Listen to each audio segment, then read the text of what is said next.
اس پر کوئی کمنٹ ہی نہیں کیا، خاموشی اختیار کی، اس کا مطلب اس کی اجازت دی تھی۔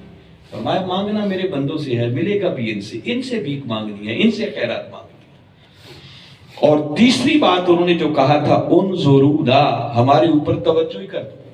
باری تعالیٰ نے اس پر بھی کوئی تبصرہ نہیں کیا، نہیں کہا کہ پیچھے جاؤ پلٹ کے میرے ولیوں سے جڑو، پھر ان سے کوئی اپنی رہنمائی کے لیے کوئی تعلیمات لینا، کوئی ان کے اوراد و وظائف لینا، پھر کوئی چلے کرنا، عبادت کرنا، ریاضت کرنا، مجاہدے کرنا، کوئی ایسی بات نہیں۔ اس کا مطلب یہ نہیں کہ ضرورت نہیں کرنے کی، وہ جو جتنا کرے گا نور علی نور، اتنا ہی اس کا نور بڑھتا چلا جائے گا، مگر وہ جو انہوں نے کہا تھا انظرونا، اس پر کوئی کمنٹ نہیں کیا۔ فرمایا ہاں پلٹ کے پیچھے جاؤ، وہاں جا کر میرے ولیوں سے مانگو، اور اگر میرے کسی ولی نے خوش ہو کر تمہارے اوپر فقط توجہ ہی کر دی نا، تو تمہاری توجہ، اس کی توجہ سے بھی تمہارا من کا برتن نور سے بھر جائے گا۔ یہ ہے یہاں تک اس کا مضمون۔ آگے باری تعالیٰ نے فرمایا، آیت وہی چل رہی ہے، فرمایا فَضُرِبَ بَيْنَهُمْ بِسُورٍ، اس کے بعد ان کے درمیان ایک پردہ آ جائے گا، دیوار آ جائے گی۔ وہ ولی نور والے آگے چلے جائیں گے، منافق پیچھے رہ جائیں گے، درمیان میں پردہ آ جائے گا، لَهُ باب، جس کے اندر ایک دروازہ ہوگا، باطنُهُ فِيهِ الرَّحْمَةُ، اور اس پردے اور دیوار کے اندر کی جانب ساری رحمت ہی رحمت ہوگی، وَمِن ظَاهِرِهِ قِبَلِهِ الْعَذَابُ، اور اس کے باہر کی جانب سارا عذاب ہی عذاب ہوگا۔ اچھا جب اتنی بات ہوگی، اب اگلی بات بھی بڑی قابل غور ہے، توجہ کریں۔ پہلے میں ترجمہ کر لیتا ہوں تینوں آیتوں کا، پھر اگلا مضمون سمجھاتا ہوں۔ جب وہ نور والے آگے چلے جائیں گے، درمیان میں پردہ آ جائے گا، منافق پیچھے رہ جائیں گے، تو قرآن کہتا ہے، اب باری تعالیٰ اس کی منظر کشی کر رہے ہیں، فرمایا کہ وہ منافق پردے کے پیچھے سے ایک ایفرٹ پھر کریں گے۔ یہ بھی قرآن نے بیان کیا، جب وہ ولی آگے چلے جائیں گے نا نور والے، تو وہ پردے کے پیچھے سے ان کو ایک آواز دیں گے، اور آواز دے کر کہیں گے ینادونہم، یہ قرآن کے لفظ ہیں، وہ منافق انہیں آواز دیں گے، ندا دیں گے، اور ان ولیوں کو آواز دے کے کہیں گے الم نکم معکم، اے اللہ والو، اے ولیو، آج ہمیں چھوڑ کے یہاں جا رہے ہو، بتاؤ کیا دنیا میں ہم تمہارے ساتھ نہیں ہوتے تھے؟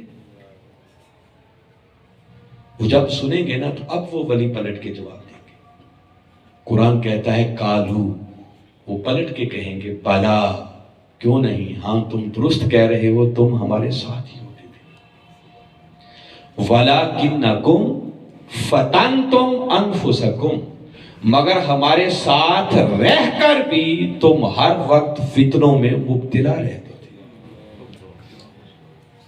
وَتَرَبَّصْتُمْ، اور صرف فتنوں میں مبتلا نہیں رہتے تھے بلکہ ہمارے ساتھ ہو کر بھی ہمیشہ ہمارا برا چاہتے تھے، ہمارا بھلا نہیں کرتے تھے، نقصان کرتے تھے، وَارْتَبْتُمْ، اور ہمارے ساتھ ہوتے ہوئے بھی ہماری باتوں پر تمہارا یقین نہیں ہوتا تھا۔ وَارْتَبْتُمْ، یہ ریب سے نکلا ہے، تم ریب میں رہتے تھے، شک میں رہتے تھے، شکوک و شبہات ہی تمہاری جان نہیں چھوڑتے تھے۔ وَارْتَبْتُمْ، فرمایا تم ریب میں رہتے تھے، شک میں رہتے تھے، وَغَرَّتْكُمُ الْأَمَانِي، اور تمہاری جھوٹی امیدوں نے تمہیں غارت کر دیا، ہلاک کر دیا، حَتَّى جَاءَ أَمْرُ اللَّهِ، یہاں تک کہ اللہ کا امر یعنی موت کا وقت آ پہنچا، وَغَرَّكُمْ بِاللَّهِ الْغُرُورُ، اور بدبخت شیطان نے تمہیں گمراہ کیے رکھا اور تمہیں حقیقت سمجھ میں نہیں آتی تھی۔ یہ ہے ان تین آیتوں کا مضمون جو قیامت والے دن ہوگا، اور باری تعالیٰ نے 14 صدیاں پہلے یہ قرآن میں بیان کیا۔ میرا آپ لوگوں سے سادہ سا سوال یہ ہے کہ یہ جو تین آیتیں اتنی تفصیل کے ساتھ باری تعالیٰ نے قرآن میں بھیجی، کیا اس لیے بھیجی ہوئی ہیں کہ ہم پڑھ پڑھ کے محض انجوائے کریں کہ قیامت والے دن ایسا بھی ہو؟ ہماری تفریح تباہ کے لیے تو نہیں بھیجی نا۔ قرآن کا ایک ایک لفظ تو کیا، ایک ایک حرف، وہ بھی ہمارے لیے ہدایت ہے۔ تو باری تعالیٰ ان 3 آیتوں کو، جس کے ایک ایک حرف کے پڑھنے پر بھی آپ کو 10 نیکیاں ملتی ہیں، اس نے جو قرآن بنا رکھا ہے وہ اس لیے بنا رکھا ہے کہ دیکھو جب قیامت کا دن آئے گا نا تو تم وہاں پھنسے کھڑے ہو، اور اس وقت جب میرے نور والے ولی آگے نور کے ساتھ جا رہے ہوں گے نا، اور تم ان کو آواز دو گے کہ ہمارے اوپر بھی ایک نظر کرم کر دو، اس وقت تمہیں کہا جائے گا کہ نور یہاں نہیں ملتا، پلٹ کے پیچھے جاؤ، تو وہاں سے تو تم آ کوئی نہیں سکو گے۔ آج تمہیں اس لیے بتا رہے ہیں کہ جہاں آنے کے لیے کہا جائے گا آج تم وہاں موجود ہو، اور میرے نور والے بھی موجود ہیں۔ بے شک بے شک۔ آج ان کے ساتھ جڑو، آج ان کے ساتھ جڑنے کا حق ادا کرو، اور اگر تم نے جڑنے کا حق ادا کر دیا اور میرے اس مرد مومن نے خوش ہو کر فقط تمہارے اوپر توجہ ہی کر دی نا، تو تمہارا دنیا کا مسئلہ بھی حل ہو جائے گا، قیامت کا مسئلہ بھی حل۔ سبحان اللہ سبحان اللہ۔ اس لیے باری تعالیٰ نے یہ قرآن کی آیتیں بیان کی۔ اب آپ چونکہ سارے منہاج القرآن سے وابستہ لوگ بیٹھے ہیں، غیر تو ہے نہیں، آپ لوگوں کو ایک خوشخبری سنانا چاہ رہا اور مبارکباد دینا چاہ رہا ہوں۔ دیکھیے نور والوں کی بات ہوئی ہے، یہ بات علی وجہ البصیرت میں اس وقت پورے ایمان اور یقین کے ساتھ کہہ رہا۔ اللہ کہہ رہا ہے نا پلٹ کے پیچھے جاؤ اور وہاں جا کر ان سے نور کی بھیک مانگو، ان کے ساتھ جڑو، کسی نور والے سے جڑو، ان سے مانگو۔ تو میں آپ کو یہ مبارکباد دے رہا ہوں کہ جس ہستی کے ساتھ اللہ نے ہمیں اس وقت جوڑ رکھا ہے نا، اس وقت روئے زمین پر ان سے بڑھ کر کوئی نور والا ہے ہی نہیں۔ تو جب ان سے بڑھ کر کوئی نور والا نہیں ہے تو یاد رکھو ان سے بڑھ کر کوئی نور بانٹنے والا بھی نہیں ہے۔ کیا خیال ہے؟ دل مانتا ہے؟ جی کس کس کا مانتا ہے؟ بھلا ہاتھ کھڑا کریں۔ آپ چونکہ سارے ہی اپنے بیٹھے ہوئے ہیں، محبت کرنے والے ہیں، تو آپ کا تو دل آواز دیتا ہے کہ بات درست ہے۔ اگر یہ اوپر مجمع میں بات کہی جائے تو لوگ تو پکڑ لیں گے کہ علامہ صاحب کہا کیا ہے۔ میں پھر دوہرا رہا ہوں، میں کہہ رہا ہوں کہ اس وقت روئے زمین پر، میں کوئی چھوٹی موٹی بات نہیں کر رہا، میں پھر دوہرا رہا ہوں اپنے جملے، اور میں جوش خطابت میں نہیں کہہ رہا، میں بہوش و حواس یہ بات کہہ رہا ہوں۔ اس وقت روئے زمین پر ہمارے قائد، ہمارے شیخ، ہمارے مربی، ان سے بڑھ کر کوئی نور والا ہے ہی نہیں۔ اگر کوئی غیر سنے گا تو وہ تو کہے گا دلیل دو اس پر۔ آپ کے دل تو مانتے ہیں، تو میں چاہتا ہوں خالی دل نہ مانے، ساتھ یہ بھی مانے، تاکہ کوئی آپ سے پوچھے تو آپ اسے سمجھا سکیں۔ اچھا نور کن کو ملتا ہے؟ پہلے یہ سن لے نور والے کون ہیں، یہ بھی قرآن سے پوچھتے ہیں۔ سورہ زمر قرآن پاک کا 39واں سورہ ہے، جس میں باری تعالیٰ نے فرمایا افمن شرح اللہ صدرہ للاسلام، فرمایا اللہ جس شخص کا سینہ اسلام کے لیے کھول دیتا ہے اس کے لیے فرمایا فَهُوَ عَلَى نُورٍ مِّن رَبِّهِ، تو فرمایا وہ خوش نصیب اپنے رب کی طرف سے ایک نور پر فائز ہو جاتا ہے۔ دیکھیے میں بالکل 2 جمع 2 4 کی طرح بتا رہا ہوں، قرآن کی بات ہے۔ باری تعالیٰ فرما رہے ہیں کہ اللہ جس شخص کا سینہ اسلام کے لیے کھول دو، کیا مطلب؟ اس کو اپنے دین کی سمجھ ادا کر دے، اس کو اپنے دین کا فہم ادا کر دے، اس کو دین پر عمل کرنے والا بنا دے، اس کا سینہ اسلام کے لیے کھول دے، تو فرمایا جس کا سینہ اسلام کے لیے کھل گیا سمجھو وہ اپنے رب کی طرف سے نور پر فائز ہو گیا۔ تو جس کا جتنا سینہ کھلے گا وہ اتنا ہی زیادہ نور پر فائز ہوگا، ایسے ہی ہوگا۔ اب ایک جملہ تو میں جلدی بول دیتا ہوں تاکہ آپ کی تشویش ختم ہو۔ ذرا ٹھنڈے دل سے کھرڑیاں والا والے سوچیں کہ قرآن یہ کہہ رہا ہے کہ وہ خوش نصیب جس کا اپنا سینہ اسلام کے لیے کھل جائے وہ نور پر فائز ہو جاتا ہے، تو چشم تصور میں لاؤ جس نے کروڑوں کے سینے کھول دیے ہو، اس کے نور کا عالم کیا ہوگا؟ جو کروڑوں کے سینے کھلنے کا سبب بن گیا ہو اس کے اپنے نور کا عالم کیا ہوگا؟ اور سینے کھلے ہیں یا نہیں لوگوں کے کھلے؟ اگلی بات بتاتا ہوں تاکہ مزید سمجھ آئے۔ دیکھیے باری تعالیٰ فرما رہے ہیں کہ جس کا سینہ اسلام کے لیے کھل جائے، جس کو اپنے دین کی سمجھ عطا کر دے۔ اسلام اگر قرآن کا نام ہے، اور یقیناً قرآن اسلام ہی ہے۔ آپ اندازہ کریں جس ہستی کی میں بات کر رہا ہوں، یہ وہ ہستی ہیں کہ جس دور میں لوگ قرآن سے بات کرنا بھول گئے تھے، اس مرد کلندر نے اس فتنوں کے دور کے اندر قرآن اور حدیث سے بات کرنا سکھایا ہے۔ ہر بندے کو تو شاید یہ میری بات سمجھ نہ آئے، وہ اپریشیٹ نہ کر سکے، مگر کئی بڑے لوگ میری بات کو سمجھیں گے۔ یہ وہ دور تھا، میں نے بچپن میں دیکھا ہوا ہے کہ ہمارے علماء برکت کے لیے خطبے میں ایک آیت پڑھتے تھے، پھر ڈیڑھ گھنٹے کی تقریر میں اس کا ترجمہ کرنے کی بھی فرصت نہیں ہوتی تھی۔ پھر اس کے بعد قصے، کہانیاں، دوڑے، مائے، لطیفے اور چٹکلے۔ اگر مسجد میں کوئی خطیب رکھنا ہوتا تھا نا، تو اس کے انٹرویو کے لیے سب سے بڑا کرائیٹیریا یہ ہوتا تھا کہ اس کی سر چیک کرو، سر کیسی ہے۔ ایسے ہوتا تھا یا نہیں؟ اور کبھی کبھی ان کی باقیات اب بھی ملتی ہے۔ کبھی کسی جلسے میں کوئی ملاقات ہو جائے نا، کسی کا خطاب ایسا بھی ہو تو بندہ سن کے انجوائے کرتا ہے کہ اچھا ایسے بھی خطاب کیا جاتی تھی۔ سمجھ نہیں آتی کہ 1.5 گھنٹہ گزارتے کیسے تھے۔ جس دور میں لوگ قرآن اور حدیث سے بات کرنا بھول گئے تھے، ڈاکٹر طاہر القادری اس شخصیت کا نام ہے جس نے اس دور کے اندر لوگوں کو قرآن اور حدیث سے بات کرنا سکھایا ہے۔ اس شخص نے کم و بیش 1400 کے لگ بھگ قرآن اور حدیث کے دلائل پر مشتمل اس امت کو کتابیں دی۔ ہزارہا موضوعات، میں کل خطابات نہیں کہہ رہا، موضوعات کہہ رہا ہوں، پھر ایک ایک موضوع پر درجنوں، بیسیوں اور سینکڑوں خطابات بھی موجود ہیں۔ اور وہ خطابات، اس میں نہ کوئی سورے ہیں، نہ کوئی لطیفے ہیں، نہ کوئی چٹکلے ہیں، نہ کوئی دوڑے مائے ہیں، بلکہ یا اس میں قرآن ہے یا رسول کا فرمان ہے۔ صرف موبائل ٹیلی فون پر آپ یوٹیوب پہ چلے جائیں اور اس میں اتنا لکھیں ڈاکٹر طاہر القادری، اس مرد کلندر کے اتنے خطابات آپ کے سامنے کھل جائیں گے کہ میں دعوے سے کہتا ہوں کہ کوئی شخص آج سے سننا شروع کرے، ہر روز نیا خطاب سنے، بندے کی زندگی ختم ہو سکتی ہے، اس مرد کلندر کے خطابات ختم نہیں ہو سکتے۔ ایسے ہی ہے۔ پھر مجھے بتائیں، عرفان القرآن کے نام سے اس مرد کلندر نے اس امت کو ایک ترجمہ دیا ہے۔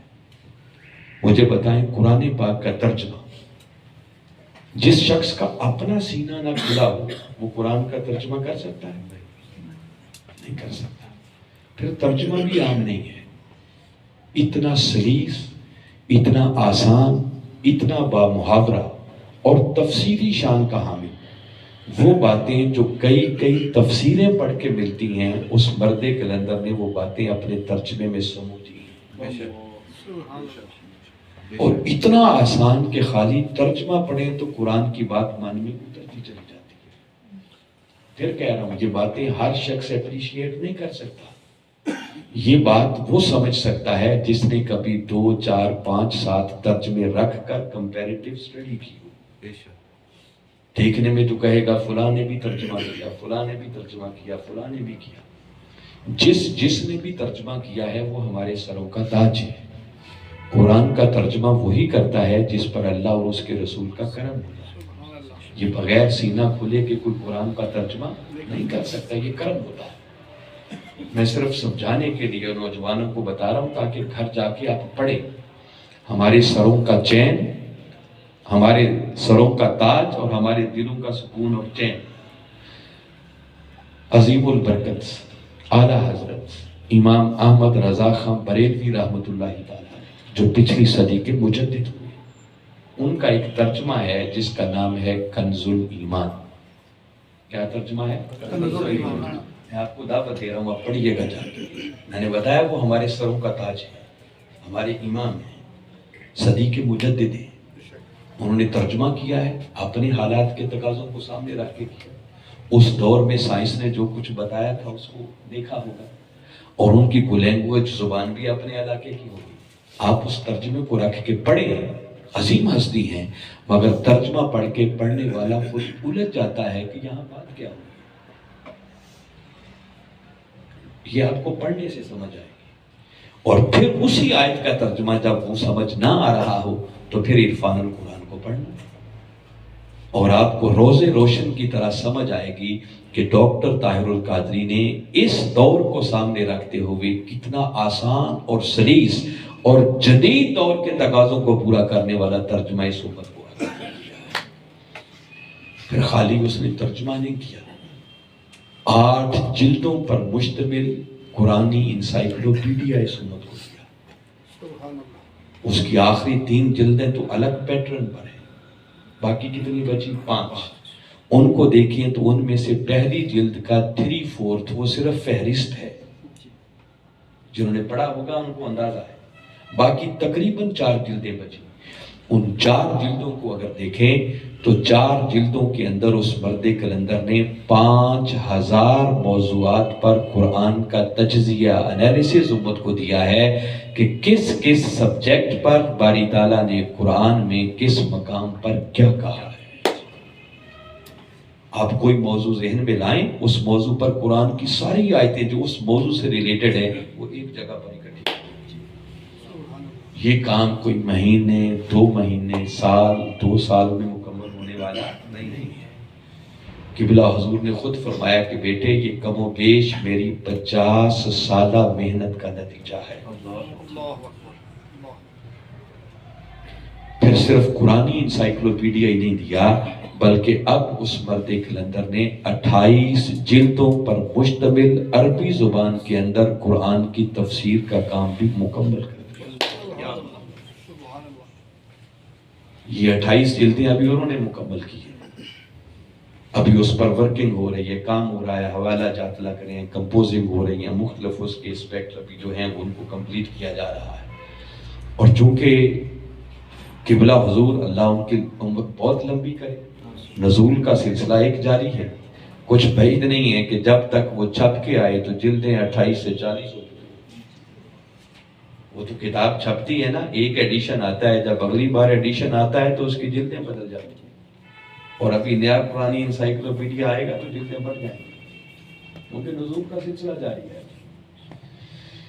اب 28 جلدوں پر عربی زبان میں قرآن کی تفسیر یہ کوئی آسان کام نہیں ہے۔ یہ میں نے ایک اسپیکٹ تھوڑے وقت میں چاہتا ہوں کہ موٹی موٹی باتیں۔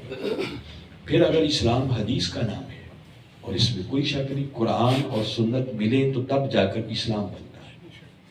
حدیث پر اس مرد کلندر نے وہ کام کیا ہے جو 6 صدیوں کے بعد دوبارہ ہوا ہے۔ کتنی صدیوں کے بعد؟ یہ گیپ ہے درمیان میں۔ یہ نہیں ہے کہ حدیث کی کتابیں نہیں لکھی گئی، چھوٹی موٹی کتابیں لوگوں نے بڑی لکھی، ترتیب دی۔ اس شخص نے جو کام کیا ہے نا محدثانہ طرز پر، وہ جو گیپ رہا ہے 6 صدیوں کے بعد دوبارہ کیا ہے، وہ جس طرح حدیث کے بڑے بڑے امام ابواب بندی کرتے تھے، ترجمۃ الباب قائم کرتے تھے نا، اس دور کے تقاضوں کے مطابق انہوں نے نئی ابواب بندی کی ہے۔ اور کم و بیش میرا خیال ہے کہ 250 کے لگ بھگ حدیث کی کتابیں ان کی آ چکی ہیں، جن میں 40 الگ ہیں، پھر 1 جلدوں والی، 2 جلدوں والی، 3 جلدوں والی، اور اب کم و بیش 45 جلدوں پر مشتمل حدیث کا انسائکلوپیڈیا بھی وہ شخص مکمل کر چکا ہے۔ کتنی جلدوں پر مشتمل؟ 45۔ ادھر میں نے 4 جلدیں آپ کو بتائی ہیں قرآن انسائکلوپیڈیا کی، جس میں 5000 موضوعات پر قرآن کا انالیسس ہے۔ تو میں سوچتا ہوں کہ جس دن وہ 45 جلدوں والا حدیث کا انسائکلوپیڈیا سامنے آئے گا تو معلوم نہیں اس میں کتنے ہزار موضوعات پر کملی والے آقا صلی اللہ علیہ وسلم کی لاکھوں احادیث کا انالیسس ہوگا کہ کب کس موضوع پر کملی والے آقا نے کہاں کیا فرمایا تھا۔ سبحان اللہ۔ صرف اتنی کی بات ہی اگر سامنے رکھیں تو اب میں پھر آپ کو واپس اسی جگہ پہ لانا چاہ رہا ہوں۔ مجھے بتائیں کہ جس شخص کے دن اور راتیں، شامیں اور صبح یوں قرآن اور حدیث کی صحبت میں گزر رہی ہوں، اس مرد کلندر کے نور کا عالم کیا ہوگا۔ اتنا بڑا کام جو اس نے قرآن اور حدیث پر کیا ہے، کیا یہ سینہ کھلے بغیر کر دیا ہے؟ اور میں بتا رہا ہوں کہ جس کا سینہ جتنا کھلتا ہے اس کا نور بھی اتنا ہی زیادہ ہوتا ہے. جو میں نے کہا تھا نا، روئے زمین پر ان سے بڑھ کر نور والا کوئی نہیں. میں آپ کو دعوت دے رہا ہوں، چیلنج کر رہا ہوں، میری اصلاح کیجئے. کیا عرب کیا عجم، اس صدی کے اندر اگر قرآن اور حدیث پر کسی شخص نے اتنا کام کیا ہے، آج کل سوشل میڈیا کا دور ہے، نیٹ پہ ہر چیز سامنے آ جاتی، ڈھونڈیں، تلاش کریں. آپ کو دعوت دے رہا ہوں، کوئی مل جائے تو مجھے بھی بتائیں تاکہ میں بھی اپنی اصلاح کروں. جب آپ ڈھونڈنے ملیں گے تو اس صدی کے اندر اتنا کام قرآن و حدیث پر کرنے والا کوئی شخص آپ کو نہیں ملے گا.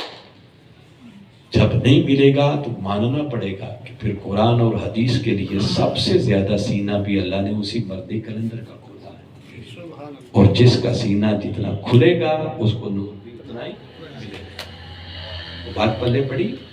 یہ میں نے بڑی مختصر سی بات آپ کو بتائی. اس لیے میں نے کہا کہ میں علی وجہ البصیرت یہ کہہ رہا ہوں کہ اللہ نے جس ہستی کے ساتھ ہمیں جوڑا ہے نا، خدا کی قسم روئے زمین پر اس وقت ان سے بڑھ کر نور والا کوئی نہیں. یہ ہمارے اوپر کرم ہوا کہ اللہ نے ہمیں جوڑ دیا. مگر یاد رکھیں آگے پھر جوڑنے کے کچھ تقاضے ہوتے ہیں. اللہ ان لوگوں کو نور بھی دیتا ہے اور ان کو نور بانٹنے کا معاملہ بھی کرتا ہے. اور یہ جو نور والے لوگ ہوتے ہیں نا، میں ایک لفظ کہہ رہا ہوں، بڑی توجہ سے سنیں اس کو. اب اس سے بہتر لفظ مجھے مل نہیں رہا، کوئی ہیلپ کیجئے گا میری. یہ نور والے لوگ جو ہوتے ہیں نا، یہ بڑے گھاک قسم کے لوگ ہوتے ہیں. سمجھ آئی یہ بات؟ ان سے بڑا سمجھدار کوئی نہیں ہوتا، ان سے بڑا میچیور کوئی نہیں ہوتا. اللہ ڈیوٹی لگاتا ہے، وہ جو توجہ سے نور ملتا ہے نا، یہ ہر کسی پر توجہ نہیں کرتے. کوئی کہے کہ ان کا کیا بگڑتا ہے، کرتے جائیں توجہ نہیں کرتے. میں نے کہا نا یہ ان سے بڑا سمجھدار کوئی نہیں ہوتا. کیوں؟ آپ کو ایک سادہ مثال دیتا ہوں کہ دیہاتوں کے اندر آپ نے دیکھا ہوگا کہ لوگ ایک دوسرے کے گھروں میں دودھ لینے جاتے ہیں. ایک گھر میں دودھ دینے والی بھینس ہے، باقی گھروں میں نہیں ہے، تو لوگ اپنے اپنے برتن لے کے جاتے ہیں. ایک خاتون بیٹھی ہوتی ہے، جو برتن لے کے آتا ہے وہ اس کے برتن میں دودھ ڈالتی جاتی ہے. مگر اگر کوئی ایسا آئے جس کا برتن گندا ہو تو وہ خاتون اس گندے برتن میں دودھ نہیں ڈالتی. وہ کہتی ہے دودھ اللہ کا نور ہے، اسے گندے برتن میں کیسے ڈال.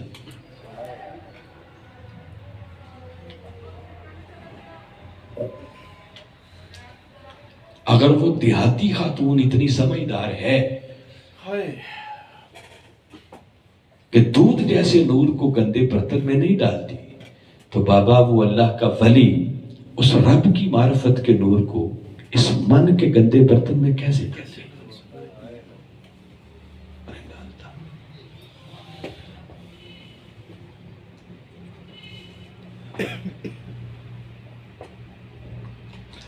وہ توجہ وہاں کرتا ہے جو تھوڑا رگڑا لگائے، برتن کو مانجے اور پھر اس کو سیدھا کر کے لے کے آئے. پھر دینے میں دیر کوئی نہیں لگتی. وہ کرتے صرف ایک توجہ ہی ہے، صرف ایک توجہ. مولانا اشرف علی تھانوی نے اپنی 2 کتابوں میں درج کی ہے یہ بات. امداد اللہ مہاجر مکی انہوں نے یہ بیان کی اور انہوں نے آگے 2 کتابوں میں درج کیا باقاعدہ.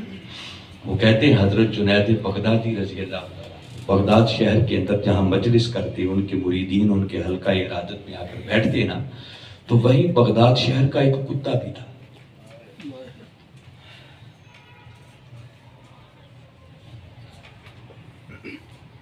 جو باقاعدگی سے آتا، کچھ فاصلے پر ادب سے گھٹنے ٹیک کے بیٹھ جاتا اور محبت سے جنید بغدادی کے چہرے کو تکتا رہتا. کئی کتوں کو بھی اللہ شعور دے دیتا.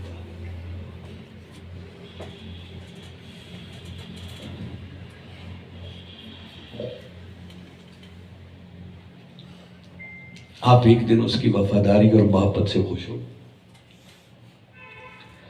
اور خوش ہو کہ اس کی طرف بس توجہ جو ہوئی، نظر جو اٹھی، تو کہتے ہیں اس کتے کو وہ فیض ملا کہ پھر وہ کتا جہاں جا کر بغداد کی گلیوں میں بیٹھتا، کبھی 20 کبھی 30 کبھی 40 کتے اس کے ارد گرد ادب سے گھٹنے ٹیک کے دائرہ بنا کے بیٹھ جایا کرتے تھے۔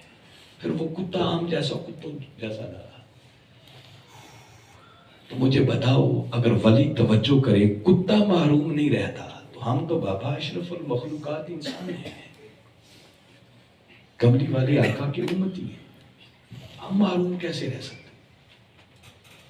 مگر تقاضا ہے جڑنے کا، کچھ رگڑا لگانا پڑتا ہے، ان لوگوں سے لینے کے کچھ تقاضے ہیں۔ آپ پوچھیں گے تقاضے کیا ہیں؟ تفصیل میں تو میں نہیں جاتا، میں موٹی بات بتا رہا ہوں، یاد رکھیں۔ سب سے پہلا جب ایسے لوگوں کے ساتھ جڑے نا تو جڑنے کا پہلا تقاضا یہ ہے کہ اپنی زبانوں کو بند کر دیا جائے۔ کیا؟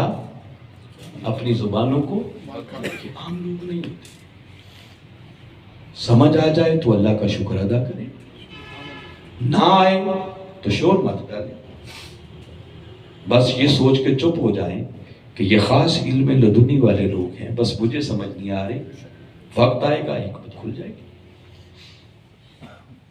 کوئی پوچھے کہاں سے ملی یہ بات؟ آئیے آپ کو قرآن بتاتا ہوں۔ پہلے تو میں نے ایک بات سنائی نا، آئیے آپ وہی بات قرآن سے سناتا ہوں تاکہ سمجھ آئے۔ یہ اللہ کا قرآن ہے، قرآن ہماری ہدایت کے لیے ہے۔ قرآن کی ایک سورت ہے سورہ کہف، اور اس میں اصحاب کہف کا ایک واقعہ ہے۔ وہ عیسیٰ علیہ السلام کے کچھ امت کے جوان تھے، وقت کا ایک ظالم اور جابر بادشاہ تھا جس کا نام تھا دقیانوس۔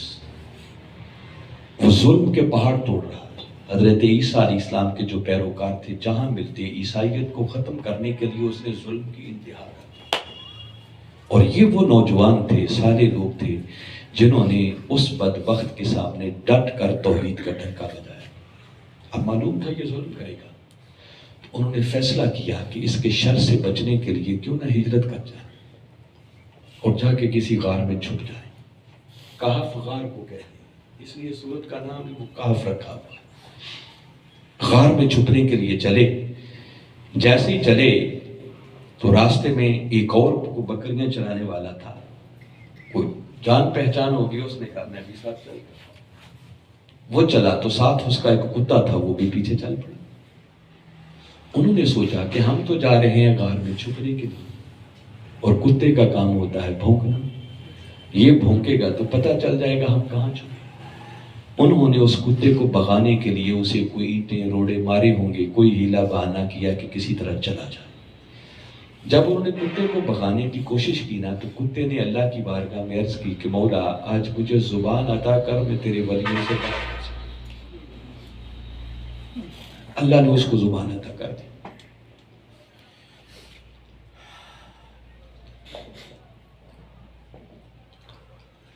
کہتے ہیں وہ کتا اپنی پچھلی 2 ٹانگوں پر کھڑا ہو گیا اور ان ولیوں سے مخاطب ہو کر کہنے لگا کہ ولیوں مجھے مارو نہیں، بھگاؤ نہیں، میں کتا ضرور ہوں مگر بھونکنے والا نہیں ہوں، میں اللہ کے ولیوں سے پیار کرنے والا ہوں۔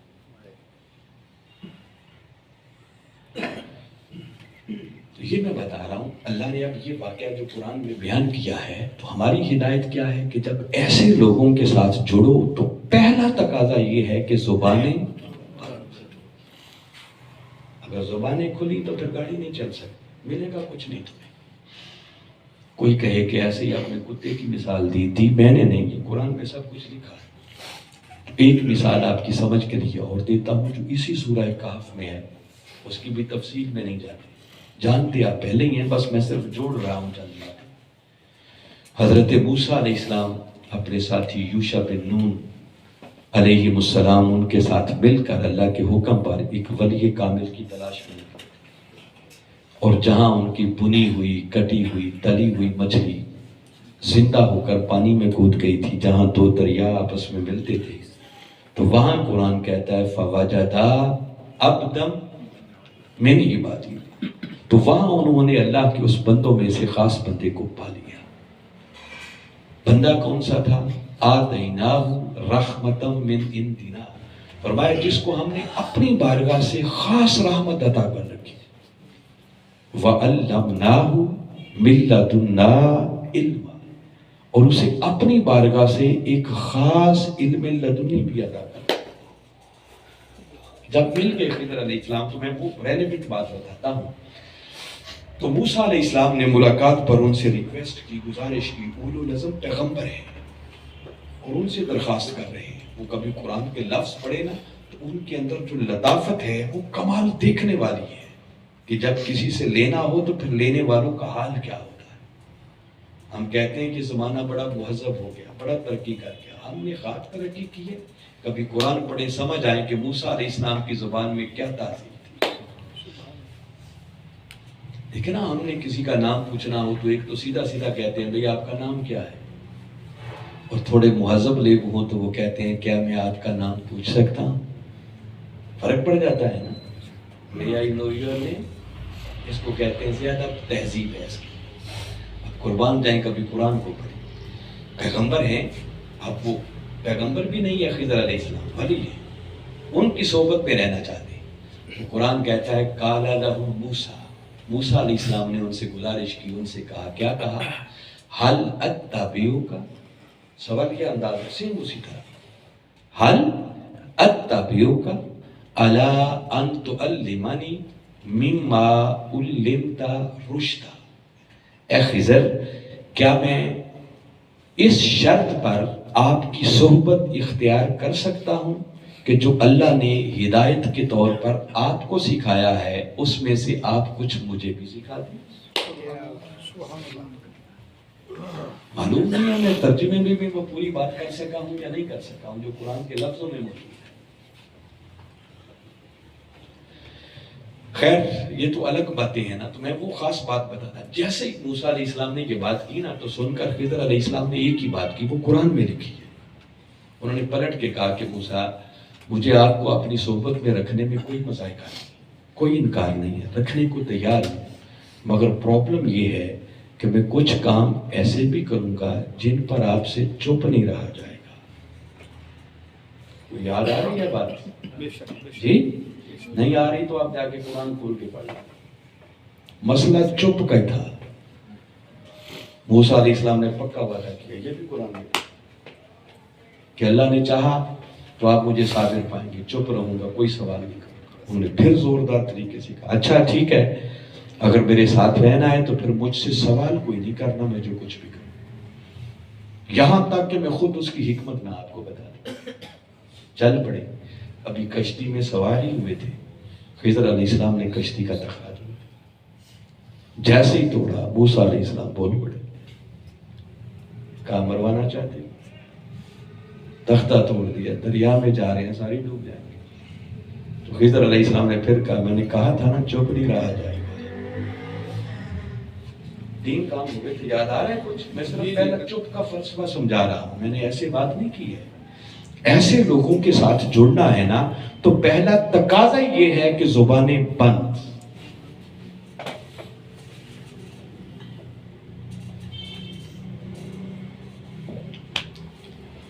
میں تو سمجھ ہی نہیں ابھی۔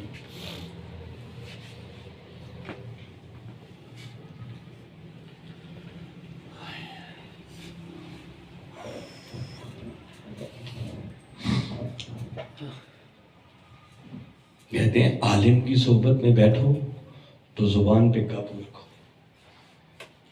اور عارف کی صحبت میں بیٹھو تو دل پہ بھی کنٹرول رکھو۔ سبحان اللہ۔ پھر عقلوں کے چراغ گل کرنے پڑتے، پھر ملتا ہے کچھ۔ اور ہمارے ہاں تو ہفتہ نہیں گزرتا، مہینہ نہیں گزرتا، 3 مہینے نہیں گزرتے، کوئی حقیقی آزادی مارچ شروع ہو گیا، کوئی نئی حکومت بن گئی، کوئی نیا وزیر اعظم آ گیا، اندر ایک اچھل کود شروع ہو جاتی ہے۔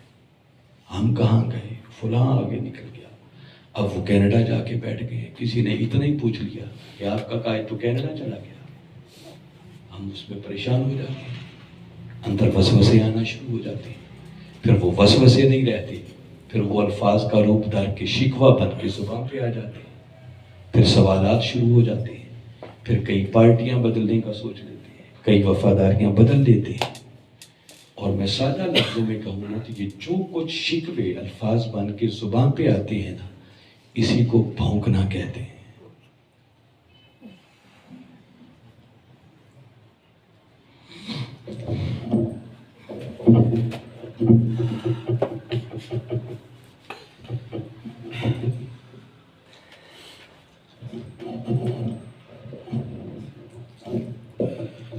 پھر کہتے ہیں ملتا کچھ نہیں، ملے کیسے؟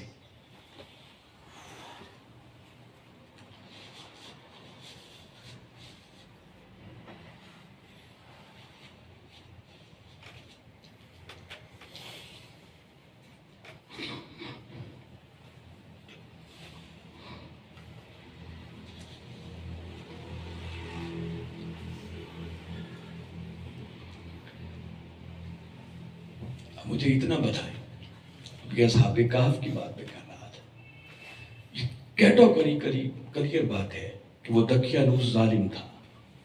کون تھا؟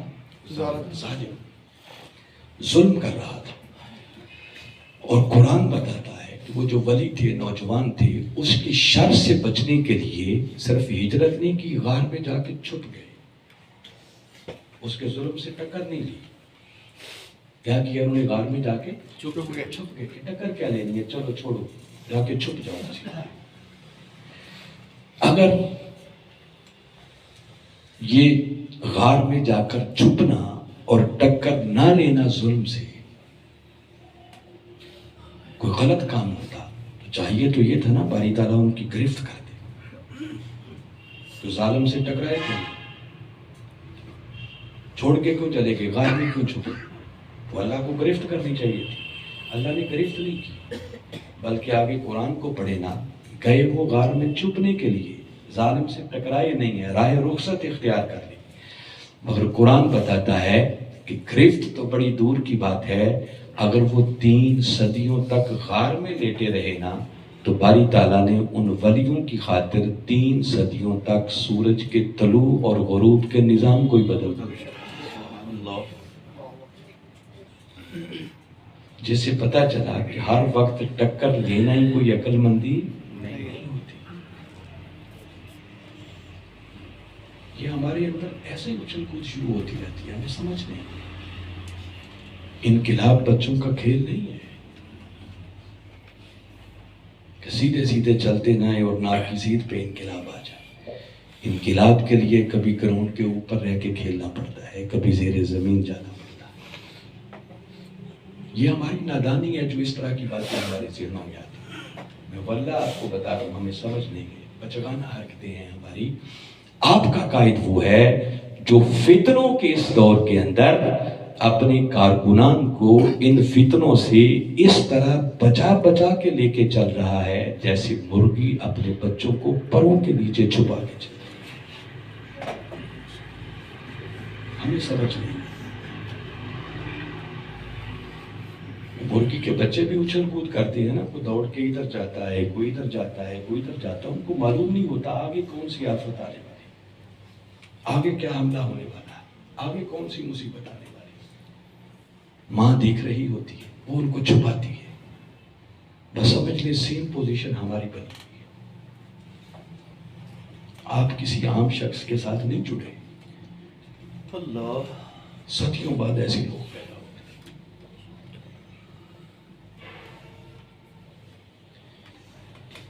ہماری صورتحال تو یہ ہے، میں بڑے بڑے لوگوں کو، میں صرف آپ کی بات نہیں کر رہا، یہ تو بس قدرتی کچھ باتیں شروع ہو گئی ہیں تو ہوتی جا رہی ہیں، تو میں آپ کو بتا رہا ہوں، اوپر آ چونکہ میرا واسطہ تنظیموں کے ساتھ ہے، میں ملتا رہتا ہوں، دیکھتا رہتا ہوں۔ ہمارے لوگ بڑے بڑے پرانے لوگ، بڑی بڑی خدمت کی ہے، کبھی کسی کو اچھی کرسی نہ ملے، کسی کی منشا کے مطابق بات نہ ہو، کوئی تنظیم اس سے اختلاف کر لے، کسی جگہ گئے لوگوں نے رسپانس کوئی نہیں دیا، کسی کارکن نے بات نہیں مانی، تو ہم جٹ استعفیٰ لے کے گئے، یہاں عزت ہی کوئی نہیں، یہاں پوچھتا ہی کوئی نہیں، بات ہی کوئی نہیں سنتا، کیا کریں ہم؟ جہاں جاب کرتے ہیں، نوکری کرتے ہیں، وہاں معلوم نہیں کیا کیا کچھ نہیں ہوتا ہے یا نہیں ہوتا. مگر کبھی ریزائن کیا کسی نے؟ مہینے بعد تنخواہ جو ملتی ہوتی، وہاں سب کچھ گوارا ہے، مگر اللہ کے دین کے لیے معمولی سی بات بھی گوارا نہیں. لگتا یوں ہے اس ایٹیچیوڈ سے، اس طرز عمل سے، کہ جیسے اللہ اور اس کے رسول پر ہم کوئی احسان چڑھاتے ہیں یہ دین کا کام کر کے. نہیں کرتے. تو اللہ کیا تمہارا محتاج ہے؟ تم محتاج نہیں. یہ تو اس کا کرم ہے کہ اس نے تمہیں موقع دے رکھا. اور نادان ہوگا وہ شخص کہ مالک نوکری دے اور وہ آ کے بھاگتا پھرے. پیاری نہ.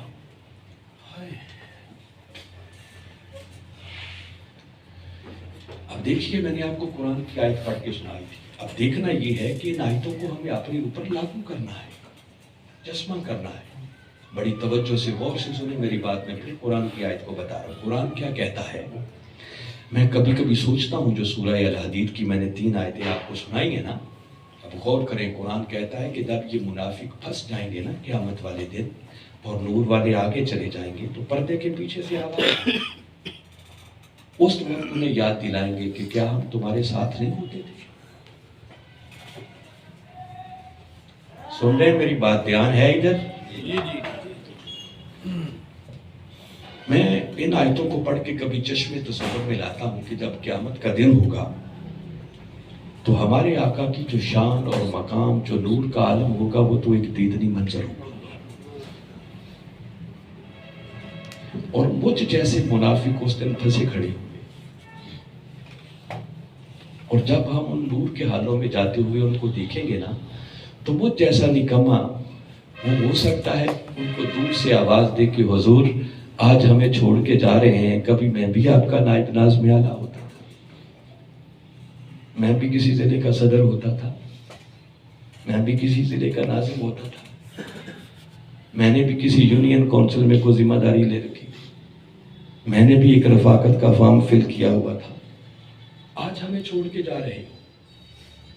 اگر یہ اس وقت آواز آ گئی کہ ہاں ٹھیک ہے تمہیں ذمہ داری ملی تھی، رفاقت کا فارم بھی فل کیا تھا، مگر بتاؤ ساتھ رہ کے کیا تم نے فتنوں میں مبتلا نہیں کر رکھا تھا؟ ہمارے ساتھ رہ کر کیا ہمارا بھلا کرتے تھے یا ہمارا نقصان کیا کرتے تھے؟ تمہاری وجہ سے مشن آگے بڑھتا تھا یا مشن پیچھے جاتا تھا؟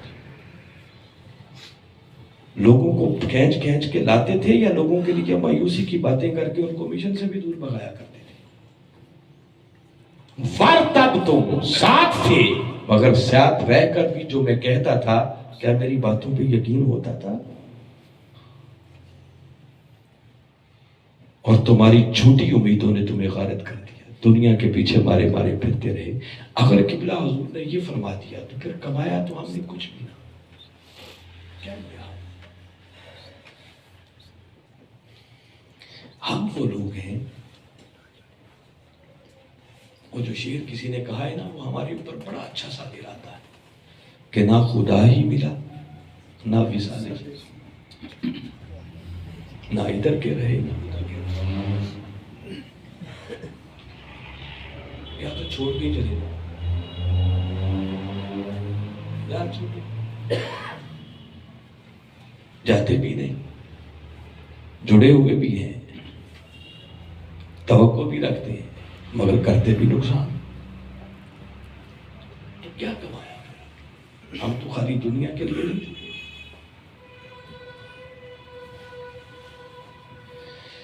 پھر اس کے بعد وفادار بننا سیکھو. اگر کچھ پانا ہے نا، ہم نے بتایا ہستی اللہ نے بڑی اونچی دے دی. صدیوں بعد ایسے لوگ آتے ہیں، اس پر کبھی شکر ادا کیا کریں کتنی بڑی اونچی ہستی اللہ نے دی. اور قبلہ حضور سے جملہ میں نے خود سنا ہوا، آپ نے فرمایا بیٹے یہ جو آپ اس تجدیدی تحریک کے ساتھ جڑ گئے ہیں نا، اس میں تمہارا کوئی کمال نہیں ہے. فرمایا کبھی خلف میں بیٹھ کر سوچنا تمہاری پشتوں میں کوئی اللہ کا نیک بندہ یا نیک بندی ایسی گزری ہے جس کے صدقے اللہ نے کرم آپ لوگوں پر کر رکھا ہے کہ اس صدی میں اس تجدیدی تحریک کے ساتھ تمہیں جوڑ دیا ہے. ہمیں مفت میں ملا ہوا ہے.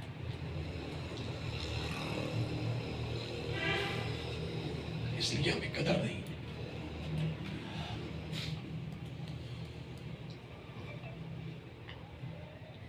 پھر جڑ گئے ہو تو وفادار بنو.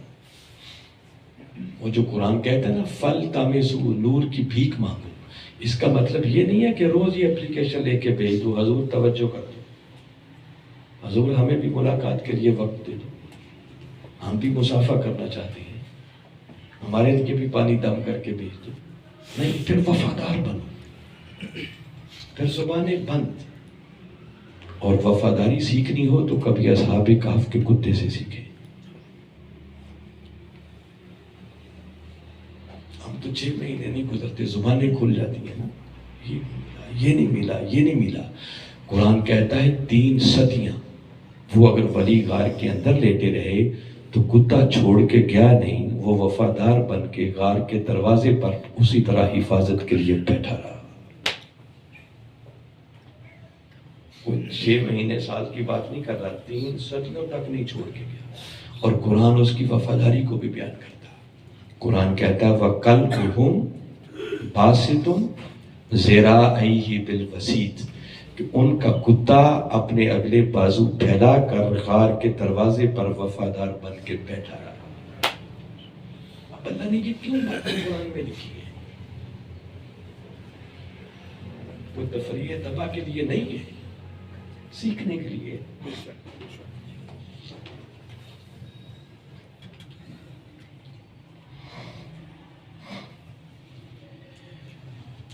اس کتے جتنے وفادار اگر ہم بن جائے نا تو کچھ مل جائے.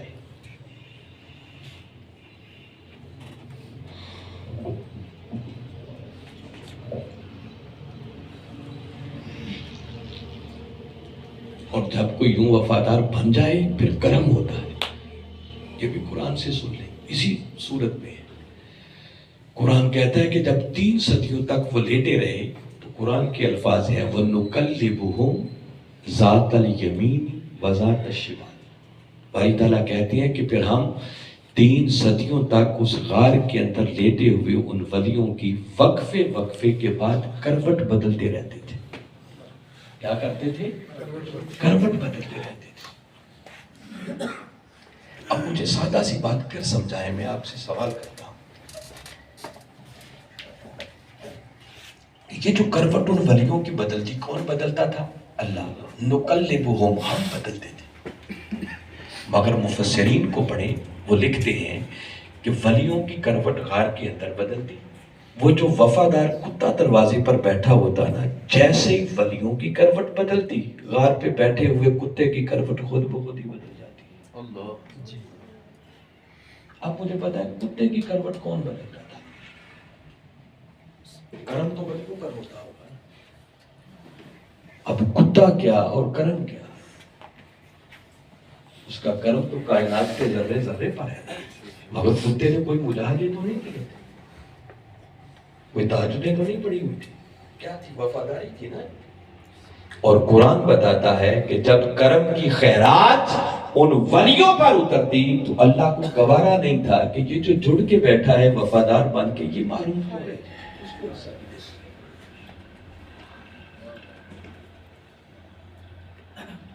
اگر کتا وفادار بن کے جڑ جائے, وہ محروم نہیں رہتا. تو بابا ہم تو آقا کی امتی ہیں, اشرف المخلوقات ہیں, جڑیں تو صحیح,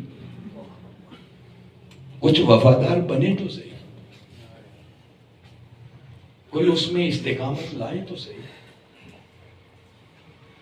محبت, پھر مطابعت اور پھر استقامت, یہ 3 چیزیں ہیں ضروری. پھر ملتا ہے کچھ. خیر بات بہت لمبی ہو جائے گی, میں صرف اتنی بات بتا رہا ہوں آپ لوگوں کو کہ یاد رکھیں, یہ بات اپنے من کی تختیوں پر لکھ لیں. جس تحریک کے ساتھ ہم جڑے ہیں اور جس قیادت کے ساتھ جڑے ہیں نا, میں پھر یہ بات پورے ایمان اور یقین سے کہہ رہا ہوں. فتنوں کے اس دور کے اندر منہاج القرآن اور قبلہ حضور کی صحبت اور سنگت یہ کشتی نوح کی مانند ہے. کیا کہا ہے میں نے نے جو ملا ان باتوں کو تولے. آج رات کو جا کر جب لیٹے نا تو سوچے میں نے کیا کہا ہے. جب طوفان نوح آیا تھا نا تو بچہ وہی تھا جو ان کی کشتی میں سوار ہو گیا تھا. جس نے انکار کیا وہ غرق ہو گیا. اب وہ کشتی نوح ایک ضرب المثل بن گئی ہے. جس دور میں ہم ہیں نا ہر طرف فتنوں کا ایک طوفان ہے. ایمان کے لیے فتنے, عمل کے لیے فتنے, عقیدے کے لیے فتنے, سیاست کے اندر فتنے, تعلیم کے اندر فتنے, اولادوں کی تربیت کے لیے فتنے, ہر طرف فتنے فتنے. اور اس فتنوں کے دور میں جو شخص منہاج القرآن کی کشتی میں سوار ہو جائے گا نا, خدا کی قسم اللہ اسے دنیا کے فتنوں سے بھی بچائے گا, اسے قبر کے فتنوں سے بھی بچائے گا, اور اسے حشر کے فتنوں سے بھی بچائے گا. اتنی بڑی نعمت.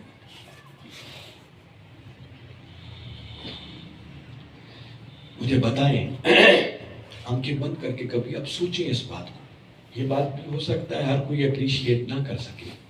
اگر اس صدی کے اندر ڈاکٹر طاہر القادری نہ ہوتا تو کبھی سوچیں, معلوم نہیں ہم جیسے لوگ بھی بد عقیدگی کے کس سیلاب میں بہ چکے. میں صحیح کہہ رہا ہوں یا غلط کہہ رہا ہوں؟ ہمارے لوگ تو قرآن سے بات کرنے کو,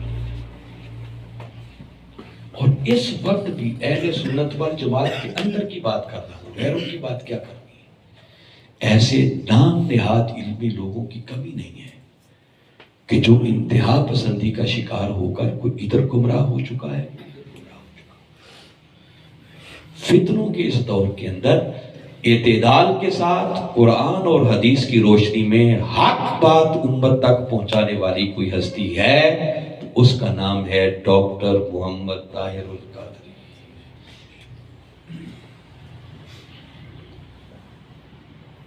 نعمت کی قدر تب ہوتی ہے جب وہ چھن جائے, وہ میسر نہ ہو. مفت میں ملی ہوئی ہو تو بندہ ریئلائز ہی نہیں کرتا, احساس ہی نہیں کرتا. انڈیا کے لوگوں کے جملے اب بھی میرے کانوں میں گونجتے ہیں. جب میں گیا ہوں تو کئی لوگوں نے یہ بات کرنے کہا کہ علامہ صاحب جب آپ واپس جائیں تو حضرت جی کو ہمارا سلام کہنا اور ہماری طرف سے ان کا شکریہ ادا کرنا کہ صرف آپ کے کیو ٹی وی پر چلنے والے خطابات سن سن کر ہماری نسلوں کے ایمان بچ گئے ہیں, ورنہ تباہی کے لیے ایک ذاکر نائک ہی کافی تھا. اور پاکستان میں ایسے ذاکر نائکوں کی کوئی کمی نہیں ہے.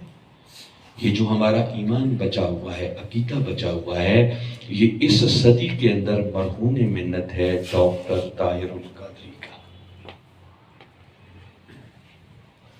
اس لیے میں کہہ رہا ہوں یہ کشتی نوح ہے. جو اس تحریک کے ساتھ جڑتا ہے اللہ اس کے عمل میں برکت ڈالتا ہے. میں یہ نہیں کہتا کہ اس تحریک میں آنے والے سارے فرشتے بن جاتے ہیں. معصوم صرف انبیاء کی ذات ہے. بشری کمیاں, کمزوریاں, کوتاہیاں ہر جگہ موجود ہوتی ہیں. میں ایٹ لارج بات کر رہا ہوں, ان جنرل کہہ رہا ہوں. آپ ایک طرف پیپلز پارٹی کے کارکنان کھڑے کریں, نون لیگ کے کارکنان کھڑے کریں, مقابلے میں منہاج القرآن کے لوگوں کو کھڑا کریں, ان کے کردار میں زمین آسمان کا فرق نظر آئے گا. ہمارے لوگ لاکھوں کی تعداد میں بھی سڑکوں پہ احتجاج کر رہے ہونا تو کبھی کسی کا ایک ٹکے کا نقصان نہیں کریں گے. اور جب وہ نکلتے ہیں تو ان میں اکثر گلو بھٹ ہوتے ہیں جن کا کام ہی لوٹ مار, مار دھاڑ, بلڈنگیں جلا دو, توڑ دو, بسوں کو آگ لگا دو, گاڑیاں توڑ دو, یہ سب کچھ کرتے ہیں. وہ ریڈی والا مل گیا تو سب کچھ ہی اٹھا کے بات. یہ کردار میں فرق بتا رہا ہوں. منہاج القرآن سے جڑے, مگر جڑے پھر سنیں اس پردے کے اندر. اللہ آپ کے دلوں میں نرمی پیدا کرے گا, آپ کو نماز کی توفیق بھی دے دے گا, آپ کے اندر احساس پیدا کرے گا کہ اس میں اللہ اور اس کے رسول کی ناراضگی ہے, اس سے وہ راضی ہوتے ہیں. وہ تھوڑی بہت نماز کی توفیق بھی ملے گی. اس سے بڑھ کر منہاج القرآن کی برکت کیا ہوگی کہ ڈاکٹر طاہر القادری نے فتنوں کے اس دور کے اندر وہ نوجوان جن کی راتیں معلوم نہیں کہاں کہاں بسر ہوتی تھی، ان کے ہاتھوں میں بھی تسبیحات پکڑا کے ان کو درود پاک پڑھنے پہ لگا دیا ہے۔ سبحان اللہ۔ پڑھتے ہیں یا نہیں پڑھتے ہیں؟ کیا ہم سب نے قبلہ حضور سے یہ نہیں سنا ہوگا کہ بیٹے قبر کی پہلی رات آئے گی تمہیں سمجھ آ جائے گی منہاج القرآن کی رفاقت کیا ہے؟ یہ جملہ سنا ہے کسی نے؟ کس کس نے سنا ہے؟ ہاتھ کھڑا کریں۔ درجنوں لوگ ہیں جو ہاتھ کھڑا کر رہے ہیں۔ کیا خیال ہے؟ شک ہے اس بات میں کچھ؟ کہ ہم نے نہیں سن رکھا کہ آپ نے فرمایا ہوا ہے، اور حضور غوث العظم شیخ عبد القادر جیلانی رضی اللہ تعالیٰ عنہ کی طرف سے خوشخبری ہے کہ جو سچے دل سے اس مشن کا رفیق بنے گا وہ ڈائریکٹ حضور غوث پاک کا مرید ہوگا۔ سنی ہوئی ہے بات؟ اور اس سے بڑھ کر ان کا اس مشن پر کرم کیا ہوگا کہ انہوں نے اپنے ایک لاڈلے قدوۃ الاولیاء سیدنا طاہر علاء الدین القادری الگیلانی البغدادی رضی اللہ تعالیٰ عنہ کو ہمیشہ ہمیشہ کے لیے سرپرست بنا کر منہاج القرآن میں بٹھا دیا ہوا ہے۔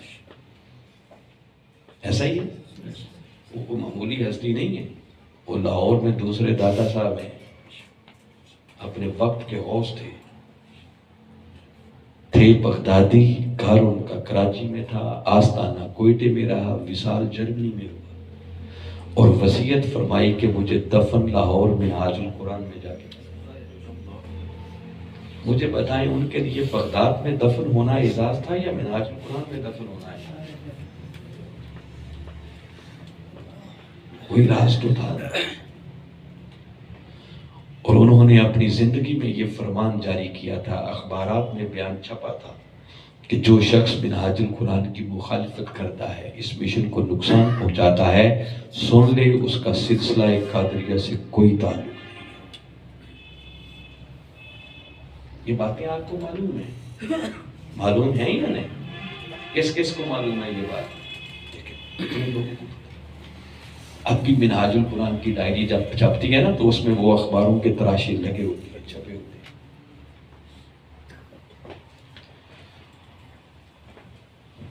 دیکھیں نا، بیٹا یہ کہہ رہا ہے کہ جو نقصان پہنچائے گا اس کا سلسلہ قادریہ سے تعلق ہی کوئی نہیں، اور باپ یہ کہہ رہا ہے کہ جو سچے دل سے رفیق بن جائے وہ ڈائریکٹ ہمارا مرید ہوگا۔ تو مجھے بتائیں، جس خوش نصیب کو قیامت والے دن حضور غوث پاک کے جھنڈے کے نیچے کھڑا ہونا نصیب ہو گیا، کسی کی مجال ہوگی کو میری آنکھ سے بھی اس کی طرف دیکھ سکے؟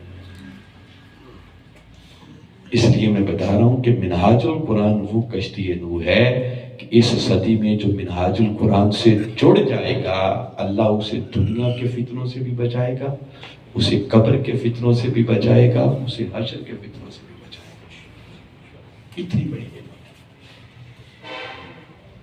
چلیں اینڈ کرتے ہیں۔ یہ چند ٹوٹی پھوٹی باتیں جو میں نے آپ کے سامنے رکھی ہیں، ان کو سن کر جس کا دل مانتا ہے، میرا دل رکھنے کے لیے نہیں، جس کا دل مانے کہ واقعتاً منہاج القرآن وہ عظیم نعمت ہے کہ فتنوں کے اس دور میں کشتی نوح کی مانند ہے، وہ ہاتھ کھڑا کرے۔ کون کرے؟ جن کا دل مانتا ہے دیانتداری سے، ٹھیک ہے، مبارک ہو۔ 100% لوگ نہیں آتے۔ باخری ایمان افروز بات سنا کے بات ختم کر۔ غالباً یہ بات حضرت خواجہ عثمان ہرفنی رضی اللہ تعالیٰ کی، اور آپ شیخ ہیں حضرت خواجہ معین الدین چشتی اجمیری رحمۃ اللہ تعالیٰ۔ آپ کچھ عرصے کے لیے خلوت میں چلے گئے، عبادت کے لیے، جیسے لوگ اعتکاف میں چلے جاتے ہیں، کہ بلا حضور بھی ایک مرتبہ 40 دن خلوت میں رہے تھے۔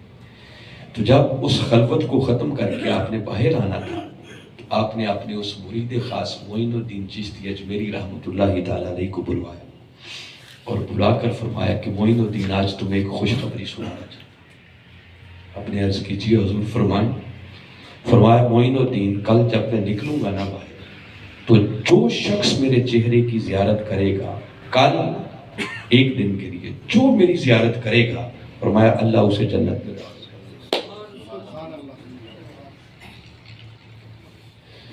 اور اتنی بات کر کے ساتھ ہی فرمایا کہ معین الدین اگر یہ بات آپ نے کسی کو بتائی اس حجرے سے نکلنے کے بعد تو سن لو تمہارا ٹھکانہ جہنم ہوگا.